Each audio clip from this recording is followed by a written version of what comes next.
प्रतिदिन की चीजों में काम आते हैं। देखिए, यूएसडी मिल्क, छेना, पनीर, हर तरह की इंडियन ब्रेड, उन्होंने कहा कि रोटी जो है वो बड़ी इंपॉर्टेंट है, वो सबके लिए, उस पर कोई टैक्स नहीं होना चाहिए, इसको जीरो टैक्स की कैटेगरी में रखा गया है।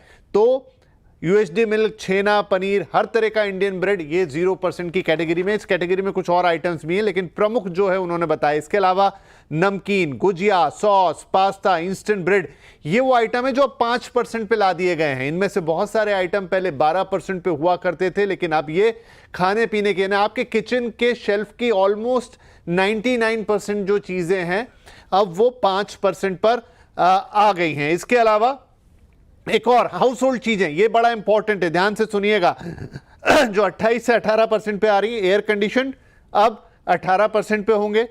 32 इनसे बड़े टीवी और सभी प्रकार के टीवी। फिर वित्त मंत्री ने करेक्ट भी किया कि हर तरह का जो टीवी है वो अब 18% पे टैक्स होगा। डिश वॉशर हो गया वो 18% पर। 1200 सीसी से कम की कारें, बहुत सारी कारें इस कैटेगरी में आती हैं, वो 18% पर।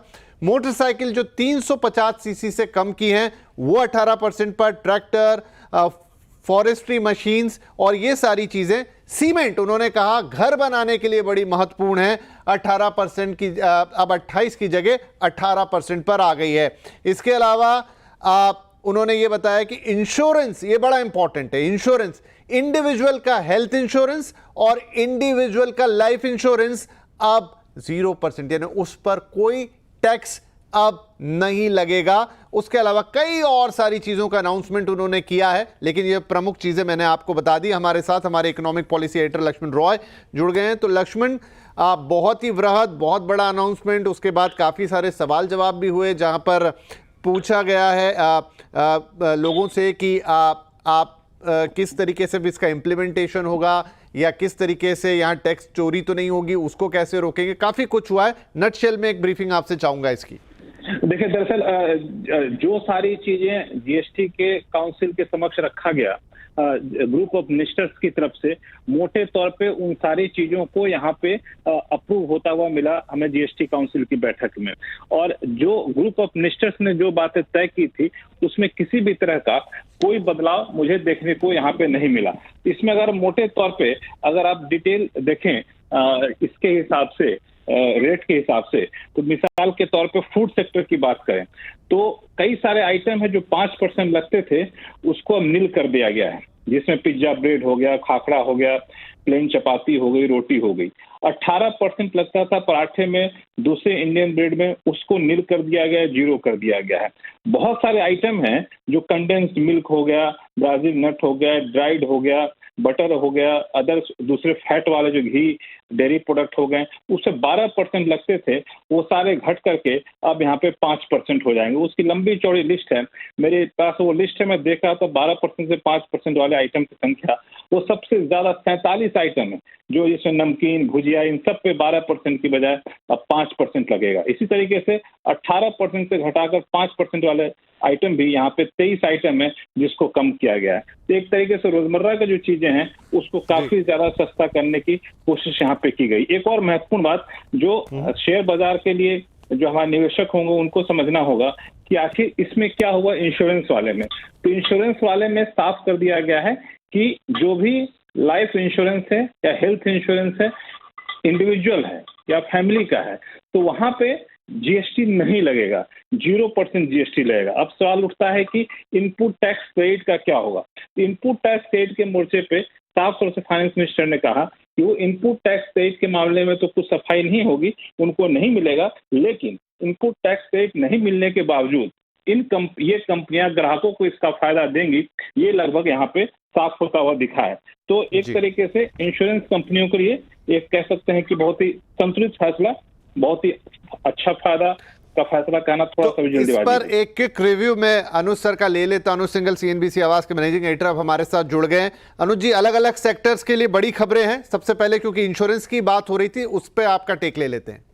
बिल्कुल नहीं, देखिए विपिन जी, देखिए क्या है, इंश्योरेंस में आईटीसी मिलेगा या नहीं मिलेगा, आगे क्या होगा, ये मेरे ख्याल से थोड़ी सी टेक्निकल बातें हैं। इस समय जो लोगों को समझने की जरूरत है, जैसा कि मैं आपको पहले भी कह रहा था इस कदम को एक छोटा कदम बिल्कुल ना समझा जाए। ये जो 1990s में इकोनॉमिक रिफॉर्म्स हुए थे, मैं इसको उस तर्ज पर रखने की बात करूंगा। और देखिए, जब वो प्रेस ब्रीफिंग हो रही थी, उसमें भी जो बात निकल कर आ रही थी कि रेवेन्यू लॉस, और मुझे भी रेवेन्यू लॉस के शब्द से आपत्ति है। मैं आपके सवाल पर आऊंगा, लेकिन उससे पहले मैं अपना एक व्यू ओवरऑल देना चाह रहा था। तो ये जो रेवेन्यू लॉस की जो बात हो रही है ना, ये हम एक नोशनल बात कर रहे हैं। इकोनॉमी में कंप्लायंस, इकोनॉमी में बॉयंसी, और इकोनॉमी में अगर बाकी सब चीजों का तड़का लगेगा, आप देखिएगा, इसको मैं कह रहा हूं, आप 6 से 8 महीने दीजिएगा। 6 से 8 महीने के बाद, इनिशियल इम्पैक्ट के बाद, आप देखिएगा जीएसटी के नंबर्स वापस रिकॉर्ड हाई हिट करना शुरू करेंगे, क्योंकि कंजम्पशन उस हिसाब से आ जाएगी। अब मैं आता हूं आपके इंश्योरेंस वाले सवाल पर। देखिए, मैं एक चीज कहूंगा, कल सुबह सुबह एक आपको ब्रोकरेजेस का एक बहुत प्यारा नोट मिल जाएगा, जिसमें वो बता देंगे कि किन कंपनीज के ऊपर कितना इम्पैक्ट है। उसके बाद आई थिंक हम उसके ऊपर बेटर बात करेंगे। इंश्योरेंस वैसे भी अभी मार्केट के लिए इतना बड़ा सेक्टर नहीं है, यहाँ लिस्टेड स्टॉक्स हैं और काफी इम्पैक्ट होंगे वो, लेकिन मुझे लग रहा है कि ज्यादा फोकस जो है ना मार्केट का, वो रहेगा सीमेंट पर, वो रहेगा ऑटोज पर। देखिए, ऑटोज में थोड़ा डिसअपॉइंटमेंट है। मैं चाह रहा था कि सारे के सारे ऑटोज पर सेम चीज हो, लेकिन जो चीज हो रही है कि अब जैसे 350 सीसी से ऊपर की बाइक्स या 1200 सीसी से ऊपर की कारें, इन पर अभी भी जो हाई जीएसटी लगेगा, ये मुझे लग रहा है कि मार्केट के लिए थोड़ा सा नेगेटिव होगा। और कल मुझे हैरानी नहीं होगी अगर ऑटो स्टॉक्स में एक्चुअली कल भारी भरकम प्रॉफिट बुकिंग दिखाई दे, तो क्योंकि यहाँ पर जो एक फियर फैक्टर था, वो एक तरीके से सॉर्ट ऑफ प्ले आउट हो रहा है। सीमेंट के लिए बहुत पॉजिटिव है। सीमेंट में एक प्योर क्लीन जीएसटी कट है, आई थिंक ये एक बहुत बड़ा पॉजिटिव होगा। इंश्योरेंस पर मैं थोड़ा सा वेट करूंगा, कल सुबह जो ब्रोकरेज नोट्स आएंगे उसके बाद आई थिंक हम एक बेटर व्यू ले पाएंगे। कंज्यूमर ड्यूरेबल पे क्विक आपसे व्यू ले लेता हूं। एयर कंडीशन सस्ता हो गया, all TVs now 18%, dish washer और कई सारी चीजें जो कि रोजमर्रा में आपके घर में काम आती है कंज्यूमर ड्यूरेबल के तौर पे, वो सब पे रिड्यूस हुआ है। यहाँ कुछ इम्पैक्ट? देखिए, यहाँ पे इम्पैक्ट है, ये स्टॉक्स ऑलरेडी काफी चल चुके हैं। लेकिन विपिन जी, देखिए, एक चीज समझ लीजिए, आई थिंक हम एक ऐसी स्टेज में आ गए हैं जहां पर मतलब ये एक लॉजिकल चीज थी। देखिए, जो रोजमर्रा की चीजें हैं, ये फ्रिज हुआ, भले ही वॉशिंग मशीन हुई, ड्रायर हुए, ये सब लग्जरी आइटम्स नहीं है। ये सब आज की डेट में किसी भी टीवी है, ये सब चीजें हैं, किसी भी एक नॉर्मल हाउस होल्ड के लिए ये एक आम रोजमर्रा की यूज करने वाली वस्तुएं हैं। तो उस तरीके से उन पर इतना ही जीएसटी लगना चाहिए। मैं तो ये कहूंगा कि उससे भी कम लगना चाहिए, बट चलिए ठीक है, शुरुआत तो हुई कम से कम। और एक चीज जो बात बहुत इंपॉर्टेंट कही कि ये सिर्फ रेट रैशनलाइजेशन नहीं है, ये एक नए रिफॉर्म्स की शुरुआत है। आई थिंक मैं एक और चीज विपिन जी मैं देख रहा था, हालांकि इतना वॉल्यूम नहीं होता है, लेकिन गिफ्ट निफ्टी मैं देख रहा था पिछले आधे घंटे में करीब 50 पॉइंट ऊपर आया है। अब देखना होगा आज कितनी रैली ऑलरेडी मार्केट प्राइसिंग करके जा चुका था यहाँ पर, और कितनी रैली अभी और होनी यहाँ पर बाकी है, ये थोड़ा सा देखना होगा। लेकिन फिंगर्स क्रॉस्ड, शायद ये वो ट्रिगर था जो मार्केट को चाहिए था। बस एक डिसअपॉइंटमेंट मैं कहूँगा ऑटोज को लेकर है थोड़ा सा। कल शायद स्पेशली अगर आप जो कंपनियां जिनके पास 350 सीसी से ज्यादा की बाइक्स हैं, जैसे कि आयशर मोटर्स, या फिर 1200 सीसी से ऊपर की कारें हैं, चाहे वो M&M हो, Hyundai हो, इनमें से कुछ कंपनियों के लिए मुझे लग रहा है कि थोड़ा सा नेगेटिव होगा। लेकिन overall in scheme of larger scheme of things एक बहुत बड़ा पॉजिटिव। ठीक है, हमारे साथ MS मनी साहब भी जुड़ गए। मनी साहब, बहुत स्वागत है आपका। लगातार जीएसटी की इस कवरेज में आप हमारे साथ रहें। फाइनली वो अनाउंसमेंट आ गई जिसका हमें इंतजार था, आपका पहला रिएक्शन? मैं समझता हूं कि आज का जो दिन है ये काफी सिमिलर है जीएसटी की शुरुआत जब हुई थी जुलाई 1, 2017 में, जहां पर आपको याद होगा कि वो अनाउंसमेंट भी रात को 12 बजे हुई थी मिडनाइट सेशन ऑफ पार्लियामेंट में, और अभी 12 बजने में कुछ 40 मिनट बाकी हैं। तो सिग्निफिकेंट ये है कि ये जो डिसीजंस लिए गए हैं और ये मेजर डिसीजंस हैं, ये यूनानिमसली कंसेंट और कंसेंसस के साथ में लिए गए हैं स्टेट के साथ। और जो प्रतिक्रिया हम उम्मीद कर रहे थे 2 दिन की होगी, वो जब 1 दिन में समाप्त हो जाती है, ये इंडिकेट करती है कि जीएसटी का जो सिस्टम है वो एक सर्टेन लेवल ऑफ मैच्योरिटी में अभी आ चुका है। आपने देखा होगा कलेक्शंस भी काफी स्टेबल हो चुके हैं पिछले 6 महीने 12 महीने में। और अब जब हम लार्ज स्केल चेंज कर रहे हैं रेट को 28 से 18 में, 18 से 5 में, कुछ आइटम्स के केस में 18 से निल में, 5 से निल में, इतना स्वीपिंग चेंजेस जो हम कर रहे हैं, इसको जब हम कर रहे हैं, जो कॉन्फिडेंस पॉलिसी मेकर्स के पास में है, सेंटर और स्टेट दोनों में, वो इंडिकेट करती है कि ये जो टैक्स है ये अभी मैच्योर हो चुकी है और अभी लोगों के मन में कोई शंका नहीं है कि रेवेन्यू लॉस होगी कि नहीं होगी, इसका असर क्या होगा, स्टेट्स रेवेन्यू लॉस को झेल पाएंगे कि नहीं, फिस्कल डेफिसिट के ऊपर क्या असर होगा। वो सारी चीजें और वो सारे कंसर्न डेफिनेटली वैलिड हैं, पर हम आज इस मैच्योरिटी लेवल पे पहुंच चुके हैं कि वो कंसर्न हमारे जीएसटी रिफॉर्म को अभी डिरेल नहीं कर सकते हैं। उन शंकाओं की वजह से हम जो जीएसटी को गुड एंड सिंपल टैक्स बनाना चाहते हैं, आज हमने शायद इसको जेन्युइनली सिंपल टैक्स बना दिया है इन चेंजेस के बाद में। जी मणि साहब, कोई सूदिंग सरप्राइज आपके लिए? जैसे मुझे ये लगा कि जो इंश्योरेंस है, लाइफ इंश्योरेंस हुआ इंडिविजुअल का या हेल्थ इंश्योरेंस, सब उन्होंने जीरो पे ही कर दिया है। आई डोंट नो कि क्या ये पहले से प्रस्तावित था। खाने पीने की बहुत सारी चीज़ों को कह रहे हैं, छेना, पनीर, इंडियन ब्रेड्स जीरो पे ले आए हैं। बहुत सारा जो नमकीन, गुजिया, सॉस, पास्ता, मैंने ऑलमोस्ट, हमने अपने कार्यक्रम में भी बात की थी, किचन बहुत सस्ता होने जा रहा है। तो वो कुछ चीज़ें ऑब्वियस है, लेकिन कोई सूदिंग सरप्राइज जो आपको लगा कि ये और उम्मीद से आगे हो गया? देखिए, एक जो ट्रेंड मैंने नोटिस किया, बहुत सी चीजें आज जो निल में आई हैं या 5% पे आई हैं, यूनिफॉर्म रेट जिसका हो गया है, वो सारे रेट्स थे जिनके ऊपर काफी लिटिगेशन हुई थी पहले। उन्होंने जैसे इंडियन ब्रेड्स में कहा है कि निल है, आपको याद होगा कि पहले इसके ऊपर काफी चर्चा हुई थी कि पराठे के ऊपर रेट अलग है, ब्रेड के ऊपर अलग रेट है और रोटी के ऊपर अलग रेट है। तो जो जो डिफिकल्ट चीजें थी जिसपे क्लासिफिकेशन डिस्प्यूट्स थी पहले, उन सबको उन्होंने एड्रेस किया है। दूसरी बात यह है कि मैं मानता हूं कि उम्मीद से ज्यादा ही रेट रिडक्शन हुई है, क्योंकि जहां पर हम उम्मीद कर रहे थे कि 12% के काफी आइटम 5 में आ जाएंगे, शायद हमने ये उम्मीद नहीं किया था कि 18% के बहुत आइटम्स भी 5% पे आ गए हैं, जिनका उन्होंने खास करके जिक्र किया। अब 18% से 5% में अगर रेट्स आ जाते हैं तो ये दो चीज इंडिकेट करती हैं। पहली बात यह है कि आम आदमी को जीएसटी का रेट जो है वो समझना बहुत आसान हो जाएगा, क्योंकि रोजमर्रा की चीजें हैं, दवाइयां हैं, सारे 5% पे हैं, और जो 5% पे नहीं है वो कहां पर है, वो सारे 18% पे हैं। तो अंडरस्टैंडिंग के पर्सपेक्टिव से भी कंज्यूमर के तरफ से बहुत सिंपल हो गया है, इसलिए मैंने कहा कि अब ये जेन्युइनली सिंपल टैक्स बन गया है। जी, genuinely simple tax. Okay Mani साहब, रहिएगा हमारे साथ। आलोक प्रियदर्शी जो ऑन ग्राउंड ही हैं और अभी उस कॉन्फ्रेंस में से बाहर आए हैं जो निर्मला सीतारमण ने ली, वित्त मंत्री ने हमारी। आलोक, वहाँ पर बड़े अनाउंसमेंट तो हुए, लेकिन उसके बाद भी आप लोगों ने काफ़ी सवाल जवाब किए, खास तौर पे जो टैक्स का इम्प्लीमेंटेशन है, जो पास ऑन है, उस पर आपने भी सवाल पूछा कि वो पूरा मैकेनिज्म का क्या है, वो उसको कैसे हैंडल करेंगे, उसके बारे में हमें बताइए। बिल्कुल, देखिए, जब सवाल पूछा गया है कि ये बड़ा फैसला है, आम लोगों किसी के हितों से जुड़ा हुआ है, लेकिन ऐसा देखा गया है कि कंपनियां जो बेनिफिट है उसको पास ऑन नहीं करती हैं, तो ऐसे में क्या मैकेनिज्म है? तो इस सवाल का जवाब रेवेन्यू सेक्रेटरी अरविंद श्रीवास्तव ने दिया और कहा कि हमने जब पहले भी देखा है, इंसिडेंट्स आए हैं, तो बहुत ज़्यादा ऐसे मामले नहीं आए थे पिछली बार जब जीएसटी 2017 में लागू हुआ था। और रही बात दूसरी, तो मार्केट फोर्सेस इसमें काम करेंगे, मार्केट फोर्सेस ये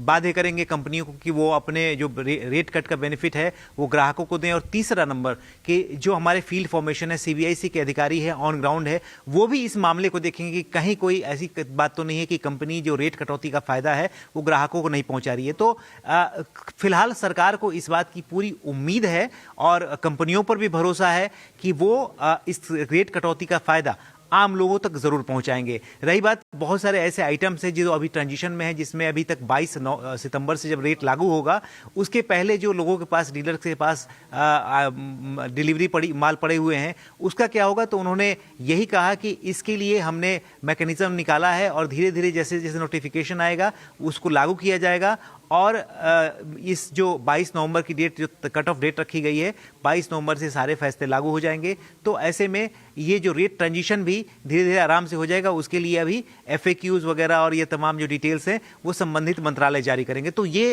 एक्सप्लेनेशन था रेवेन्यू सेक्रेटरी की तरफ से, और वित्त मंत्री ने भी इस मुद्दे पर ये कहा कि डिमांड काफ़ी बढ़ने वाला है, लिहाजा जो लॉसेस की बात बार बार की जा रही है, राज्यों के लॉसेस की बात या सेंटर के लॉसेस की बात, तो लॉस दोनों का है, लेकिन उन्हें उम्मीद है कि जिस तरह से डिमांड बूस्ट होगा, बुयांसी आएगी, तो ये जो रेवेन्यू लॉस जिसकी बात की जा रही है वो हम कंपनसेट कर पाएंगे, उसको हम पूरा कर पाएंगे। जी लक्ष्मण, ये बताएं मुझे कि ये तो एक वो साइड हो गई जहां लोगों को राहत देने की, लेकिन बहुत बड़ा साइड है MSME है, हमारी बाकी इंडस्ट्रीज हैं, और वो GST कंप्लायंसेस को लेकर भी बहुत कुछ उम्मीद लगाए हुए थे कि वहां पर एक जो ईज ऑफ डूइंग बिजनेस आएगा, ईज ऑफ लाइफ आएगी, ईज ऑफ लाइवलीहुड उस हिसाब से आएगा। उसमें कितने एक्सपेक्टेशन पूरे होते हुए दिख रहे हैं? मुझे लगता है कि उसमें भी एक बड़ी राहत मिली है, क्योंकि रजिस्ट्रेशन का मामला हो, रिफंड का मामला हो, इस पे एक टाइमलाइन फिक्स कर दिया गया है कि आप रजिस्ट्रेशन के लिए करेंगे, रिफंड के लिए करेंगे, तो एक 30 दिन का समय दिया गया है। 3 दिन के भीतर आपके एप्लीकेशन को प्रोसेस कर लिया जाएगा। वो सारा कुछ सिस्टम ड्रिवन होगा, उसमें अधिकारियों की बहुत ज्यादा विवेकाधिकार नहीं चल पाएगा। इससे ये फायदा हुआ कि जो MSME थे, जो ट्रेडर थे, उनकी जो लिक्विडिटी, जो नकदी फंस जाती थी बीच में इस ट्रांजेक्शन के पीरियड में, वो नकदी नहीं फंसेगी। उस लिक्विडिटी की जो समस्या होती थी इन कंपनियों की, वो ठीक हो जाएगी। और दूसरा कि मैं अलग अलग लोगों से बात करता था, उनको GST के रेट से ज्यादा GST के कॉम्प्लेक्स कंप्लायंसेस की चिंता होती थी। उसका एक कॉस्ट होता था जो उन लोगों को बड़ा चुभता था।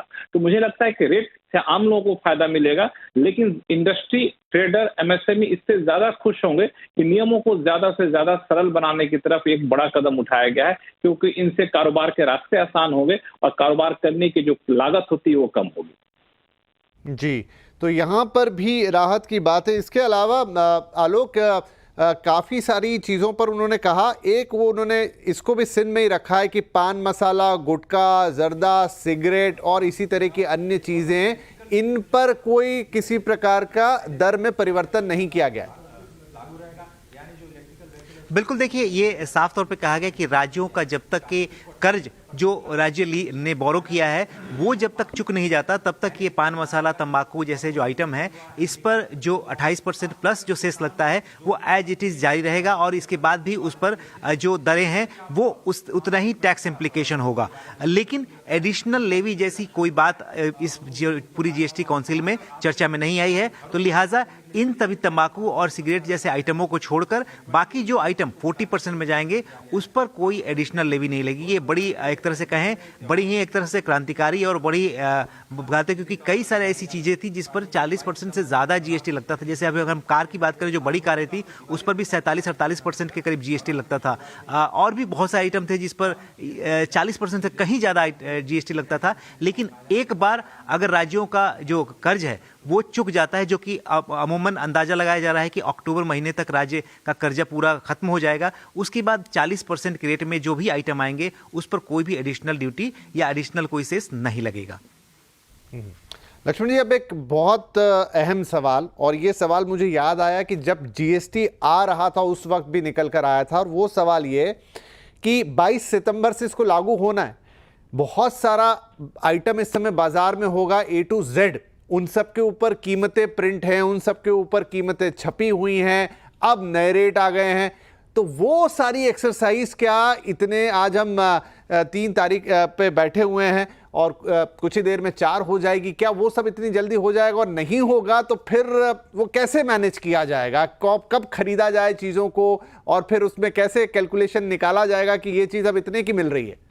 देखिए, इसके लिए एक बहुत ही अच्छा सवाल है, क्योंकि हम लोग अभी शो डिस्कस भी कर रहे थे तो उसमें कई लोगों ने आपत्ति उठाई थी, ये एक समस्या उठाई थी। तो बताऊं कि यहाँ पे GST डिपार्टमेंट की तरफ से, जिसको CBIC डिपार्टमेंट कहते हैं या फिर कह लें वित्त मंत्रालय, उनकी तरफ से एक FAQ जारी किया गया है। उस FAQs के, जिनको ये समस्या है, दुविधा है, वो उस FAQs के पॉइंट नंबर 4 पे चले जाएं। उस पॉइंट नंबर 4 पे जाएंगे तो 2 सेक्शन में उसको डिफाइन किया गया है। उसमें सेक्शन 14A1 CGST एक्ट का हवाला दिया गया है। उसमें कहा गया है कि अगर आपने सामान पहले परचेज कर लिया, रॉ मटेरियल पहले परचेज कर लिया, बायर से पहले परचेज कर, डिस्ट्रीब्यूटर ने अपने पास रख लिया और फिर आगे जब तक करे तब तक GST का रेट बदल गया तो क्या होगा। यहाँ पे कहा गया है कि पेमेंट जो आप रिसीव करते हैं या फिर इनवॉइस, फाइनल इनवॉइस जो आप जारी करते हैं, उस फाइनल इनवॉइस के तारीख से उसके GST का रेट एप्लीकेबल होगा। तो ये एक अपने आप में बहुत बड़ी सफाई है कि आपको जो है किस दिन आपको पेमेंट मिलता है उसको आपको देखना पड़ेगा, और अगर ये पेमेंट आपने GST रेट में बदलाव होने से पहले कर दिया है तब आपको जो है सो उस तारीख के आधार पर लागू होगा। मान लिया जाए आपको पेमेंट मिल रहा है 22 तारीख के बाद फाइनल, या 22 तारीख को पेमेंट मिला, 22 सितंबर जो GST लागू होने की तारीख है, तब वो नई तारीख से आपको सारे पेमेंट, सारे टैक्स के कैलकुलेशन होगा, टैक्स की देनदारी बनेगी। लेकिन अगर उससे पहले फाइनल पेमेंट मिल जाता है तब आपको टैक्स की देनदारी जो है सो उस दिन मिलेगी जिस दिन फाइनल टैक्स का पेमेंट होता है, आपकी कीमत का पेमेंट होता है। तो ये एक सफाई GST डिपार्टमेंट की तरफ से FAQs में जारी किया गया। FAQs नंबर 4 अगर कोई देखना भी चाहे तो वहाँ पे वित्त मंत्रालय की वेबसाइट पे, CBRC की वेबसाइट पे भी जाके देख सकते हैं। जी बिल्कुल। चलिए, तो ये एक थोड़ी क्लैरिटी यहाँ पे आ गई कि कैसे ये होगा। बाकायदा उसके लिए FAQs जारी किया गया है जो लक्ष्मण बता रहे हैं, तो बाकी लोग भी जाके उसको देख सकते हैं और थोड़ा जैसे जैसे वक्त आगे बढ़ेगा उस पर और क्लैरिटी आएगी, क्योंकि ऑलरेडी एक एक्सरसाइज हमने जब GST लागू हुआ था तब इस तरह की थी।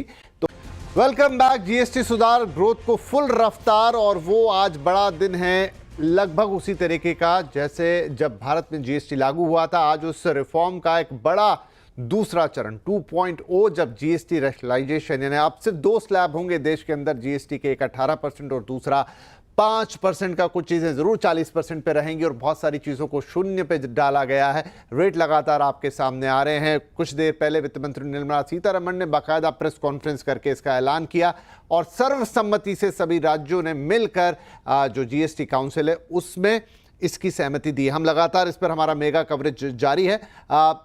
चलते हैं एक बार फिर से। तो आलोक, मुझे ये बताएं कि वहां पर एक तो लिस्ट मैडम ने पढ़ी, निर्मला सीतारमण जी ने, जिसमें कुछ मेजर आइटम्स उन्होंने बता दिए, लेकिन आपके पास जरूर वहां पर और डिटेलिंग आई होगी जिसमें कुछ और भी आइटम्स होंगे। तो अगर कुछ ऐसे प्रमुख आइटम हैं जो हमसे छूट रहे हैं तो आप वो हमें प्लीज बताएं कि क्या क्या चीजें, खासतौर पे हाउस होल्ड हो गई, आपके किचन का सामान हो गया, या आपके जीवन के रोजमर्रा से जुड़ी हुई ऐसी मेजर चीजें जो अब सस्ती होने जा रही हैं या पहले बड़े स्लैब से छोटे में आ रही हैं।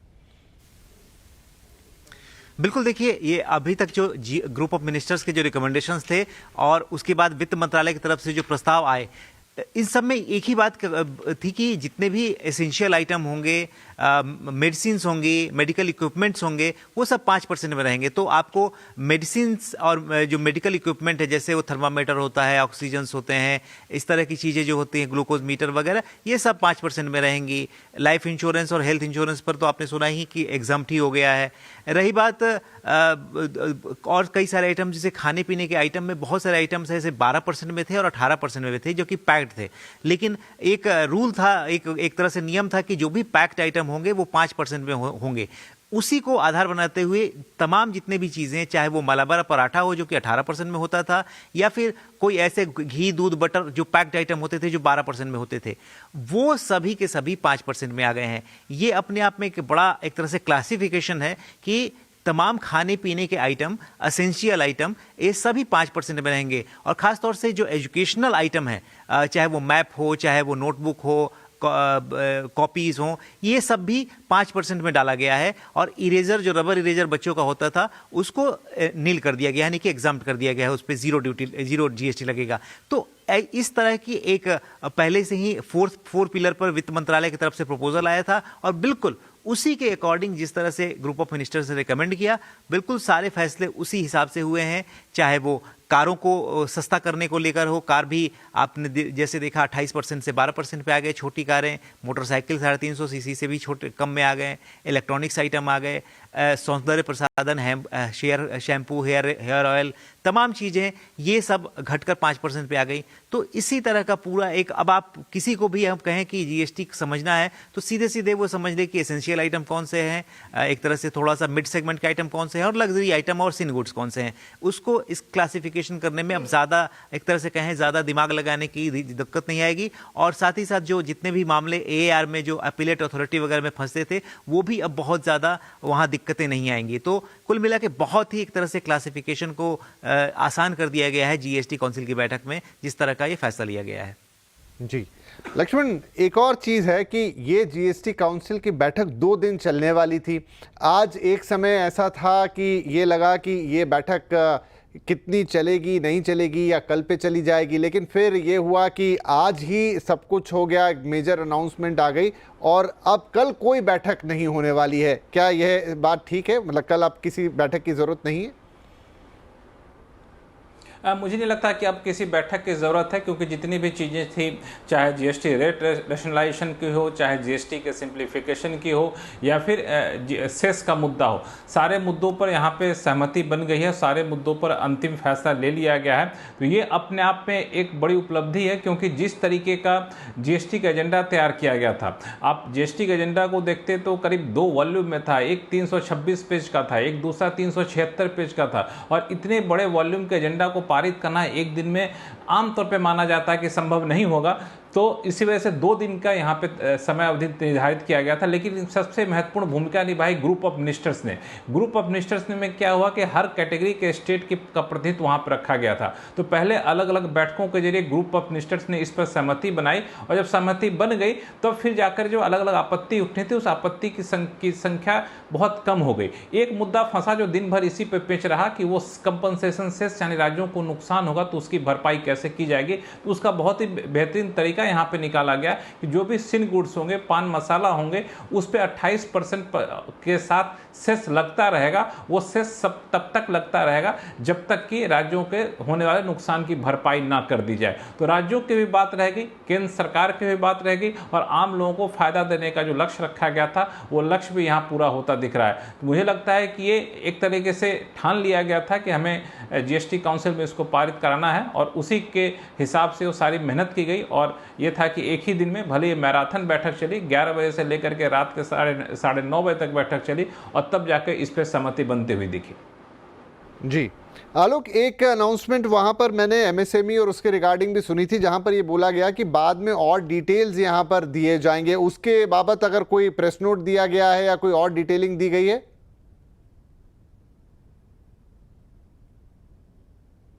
ने ईज ऑफ प्रोसेस रिफॉर्म किया है। प्रोसेस रिफॉर्म में यही उन्होंने बताया कि जो छोटे कारोबारी हैं, 2.5 लाख रुपए महीने से जिनका टर्नओवर है, उनके लिए 3 दिन के अंदर रजिस्ट्रेशन की प्रक्रिया कर दी गई है रिस्क बेस्ड एनालिसिस के ऊपर। और इसके अलावा जो रिफंड है, रिफंड को भी 7 दिनों के अंदर, जो खासतौर से जो एक्सपोर्ट कारोबारी हैं उनका जो रिफंड है, 90% रिफंड जो है 7 दिनों के अंदर आ जाएगा। तो इस तरह के जो आसानी है वो कारोबारियों के लिए, खासतौर से MSME के लिए किए गए हैं, ताकि MSME को जो ये खास तौर से जो परेशानियां होती थी, रजिस्ट्रेशन की दिक्कतें होती थी, रिफंड की दिक्कतें होती थी, जैसे लक्ष्मण जी बता रहे थे, उसकी दिक्कतें ना हो। ये अपने आप में एक बड़ी राहत है MSME सेक्टर के लिए। और MSME सेक्टर को यकीनन खास तौर से जो लेबर इंसेंटिव सेक्टर्स हैं, ये तमाम जो चीज़ें जिस पर GST की दरों में कटौती की गई हुई, चाहे वो टेक्सटाइल के आइटम हो, चाहे वो एग्री के आइटम हो, इस सब पे एक तरह से कहें MSME को बड़ी राहत मिलती हुई दिखाई देगी। एक और सेक्टर है लक्ष्मण सर, वो सेक्टर है कृषि का सेक्टर। अब हम चूंकि थोड़ा कंज्यूमर और उसके इर्द गिर्द या हाउस होल्ड की बात कर रहे हैं, लेकिन मुझे इसमें लग रहा है जो भी अनाउंसमेंट है कि कृषि सेक्टर का भी बहुत ध्यान रखा गया है, चाहे वो फर्टिलाइजर्स हों, चाहे वो आपके फार्म इक्विपमेंट्स हों, इवन ट्रैक्टर हो, यानी जितनी भी चीज़ें कृषि से जुड़ी हैं। तो क्या किसानों के लिए भी इस GST बदलाव के बाद एक बड़ी राहत आने वाली है, दिवाली का तोहफा मिलने वाला है? बिल्कुल, दरअसल कृषि से जुड़े हुए जितने भी सेगमेंट है, सबसे पहले आप शुरुआत करिए कि खेत में हल जोतने से लेकर के अब ट्रैक्टर का ज़माना है, ट्रैक्टर से हल जोता जाता है। तो जो खेत जोतने में, जुताई करने में, जो फार्मिंग में ट्रैक्टर का इस्तेमाल किया जाता है, वहाँ पे GST की दरें घटाई गई हैं। इतना ही नहीं, सिंचाई के लिए जो इरिगेशन पंप होते हैं, इरिगेशन के जो अलग अलग इक्विपमेंट होते हैं, उस पर GST या तो हटा दी गई है, कईयों पर GST की दरें काफ़ी ज़्यादा घटा दी गई हैं। साथ ही साथ फर्टिलाइज़र के, चुनिंदे फर्टिलाइजर के सेगमेंट पे GST की दरें काफ़ी ज़्यादा घटाई गई हैं, ताकि इनपुट टैक्स क्रेडिट लेने के बाद GST का बहुत ज़्यादा असर ना पड़े।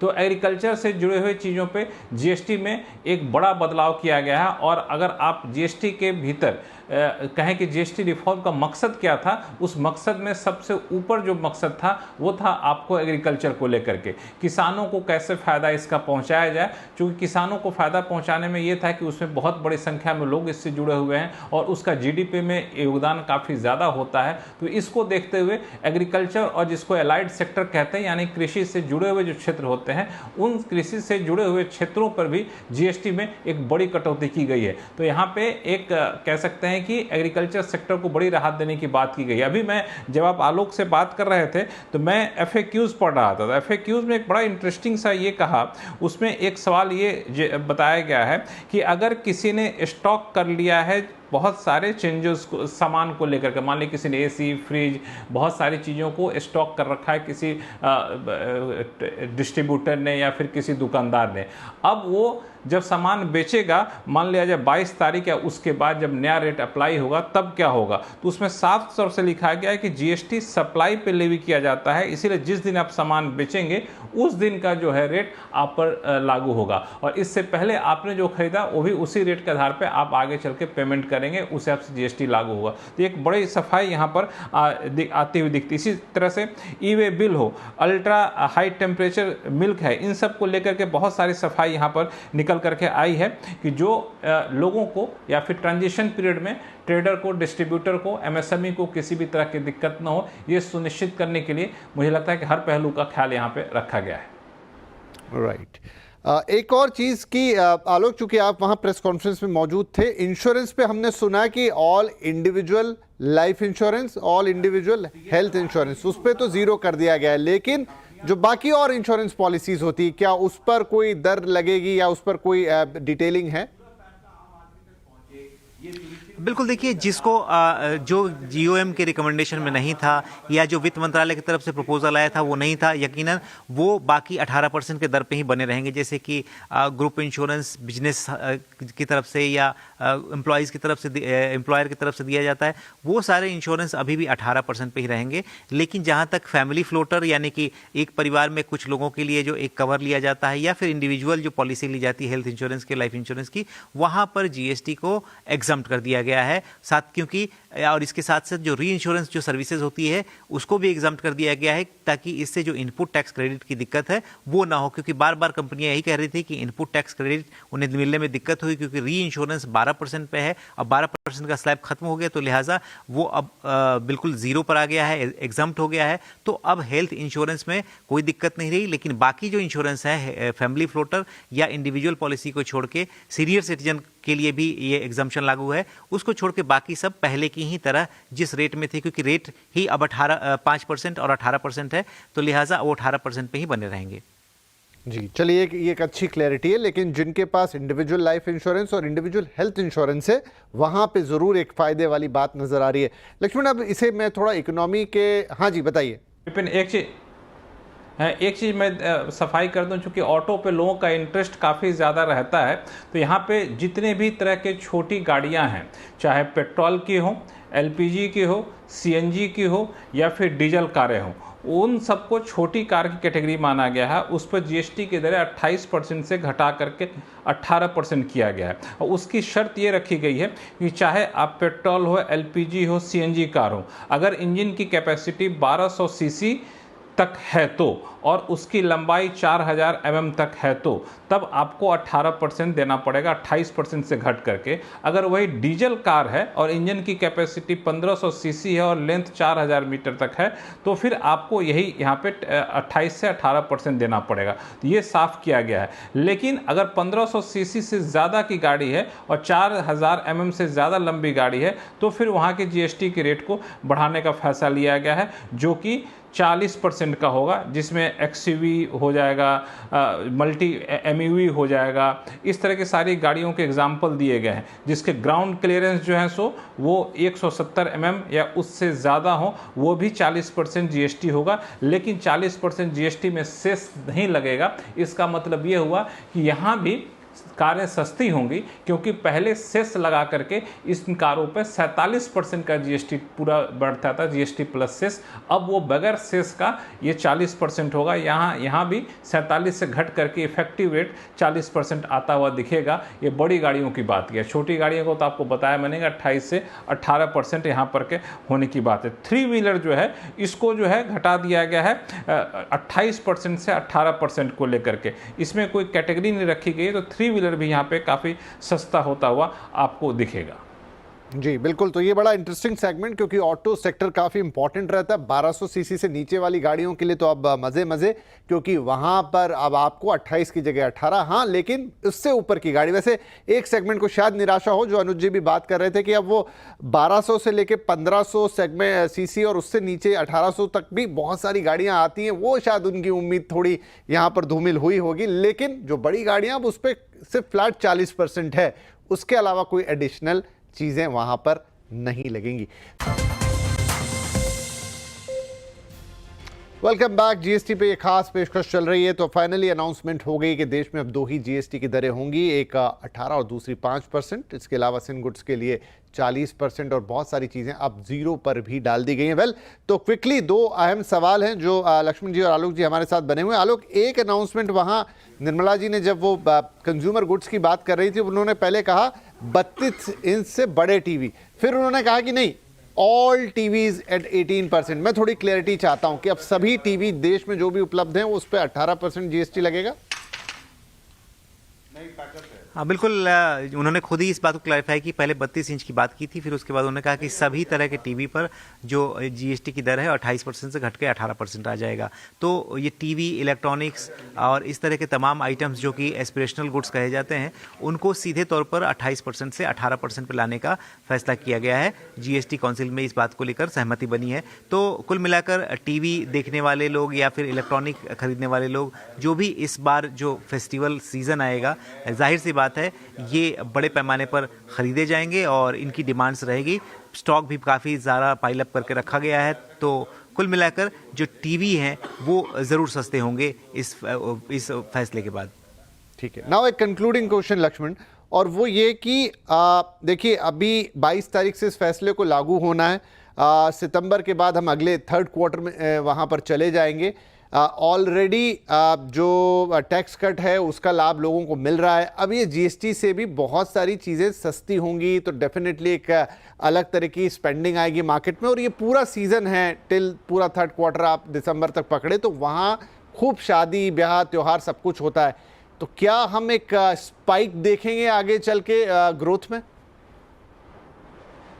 जी बिल्कुल, दरअसल जितने भी आप जीडीपी के आंकड़े को देखेंगे तो वहाँ पे सबसे बड़ी चुनौती ये दिख रही थी कि डिमांड में एक स्थिरता या ठहराव सा आ गया था। चाहे अर्बन एरियाज़ के डिमांड हो या फिर ग्रामीण क्षेत्रों के डिमांड हो, तो उस डिमांड को कैसे पुश किया जाए वो सबसे बड़ी चुनौती थी।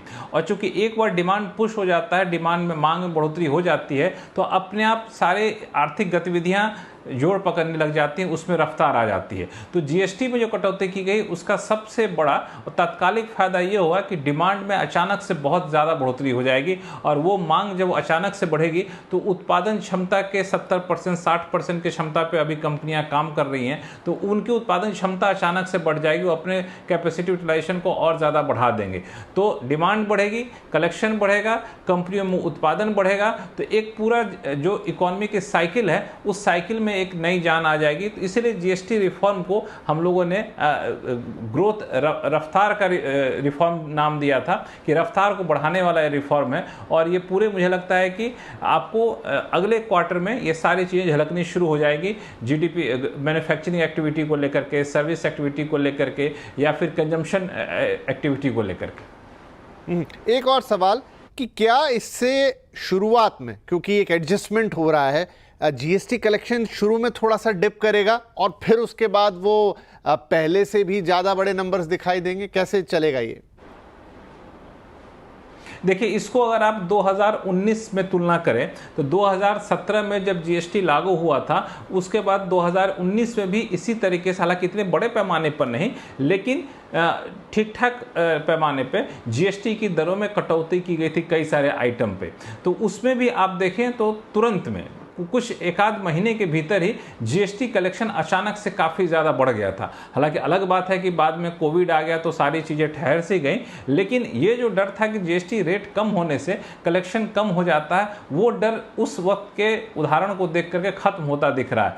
तो कलेक्शन में हो सकता है कि थोड़ा एक आध महीने, मुश्किल से एक आध महीने, चूंकि जो ट्रांजिशन पीरियड है 22 अप्रैल तक, 22 सितंबर तक, अभी से लेकर 22 सितंबर तक शायद यहाँ पे खरीदारी में एक ठहराव सा आए, लेकिन उसके बाद अचानक से जो पिक करेगा तो वो सितंबर के कलेक्शन में वो डिप शायद आपको देखने को मिले। हालांकि एक हफ्ता में फेस्टिव सीजन होगा तो वहाँ उसको मेकअप करने की कोशिश होगी, लेकिन अक्टूबर में जाकर के आपको वो जीएसटी के तहत कलेक्शन जो है उसमें अचानक से एक बड़ी बढ़ोतरी, बड़ा जंप देखने को मिल सकता है, जो नवंबर दिसंबर तक चलेगा, क्योंकि फेस्टिव सीजन इस बार लेट तक है और आपने जैसा बताया भी कि शादियों के सीजन भी शुरू हो जाते हैं। और दूसरी बात, जो इकोनॉमी के अपने जो फॉर्मूले होते हैं ये है कि एक बार अगर रफ्तार पकड़ लिया तो फिर वो डिमांड बननी शुरू हो जाती है, तो वो भी एक इसका बड़ा असर देखने को मिल सकता है जीएसटी की दरों में कटौती का। जी चलिए, बढ़िया है। तो एक अच्छा दिन आज का रहा। अंत में बढ़िया खबर आई जीएसटी के मोर्चे पर, और अब देश के अंदर 2 ही जीएसटी के स्लैब्स रह गए हैं, एक 18%, दूसरा 5%, यानी आपकी रोज़मर्रा की ज़िंदगी में अब काफ़ी, जिसे चीज़ों के दाम हैं वो काफ़ी कम होते हुए आपको महसूस होंगे। बहुत बहुत धन्यवाद लक्ष्मण आपका, आलोक आपका और आपकी पूरी टीम का। सुबह से लगातार आप लोगों ने जो कवरेज दी है जीएसटी की, और अब अगला दिन होने जा रहा है, रात की 12 बजने वाले हैं और आप हमारे साथ हैं, तो बहुत बहुत धन्यवाद। और लगातार सीएनबीसी आवाज़ पर अभी जीएसटी की बाकी डिटेलिंग्स हैं, उनकी भी कवरेज जारी रहेगी। कल सुबह मार्केट्स ओपनिंग के समय ज़रूर जुड़िएगा हमारे साथ, क्योंकि इसका एक बहुत बड़ा इम्पैक्ट मार्केट पर भी आएगा। तो मार्केट में एंट्री लेने से पहले वो सारी बातें सुनना और जानना आपके लिए ज़रूरी है। तो फिलहाल हमारी इस खास पेशकश में इतना ही, लेकिन सीएनबीसी आवाज़ पर लगातार जीएसटी से जुड़े इस महा कवरेज की ताज़ा रिपोर्टिंग, अपडेटेड रिपोर्टिंग जारी है और आपको हर चीज़ की टोटल जानकारी मिल रही है। फिलहाल मैं आपसे इजाज़त ले रहा हूं यहां पर, लेकिन खबरें लगातार जारी रहेंगी। नमस्कार, शुभ रात्रि।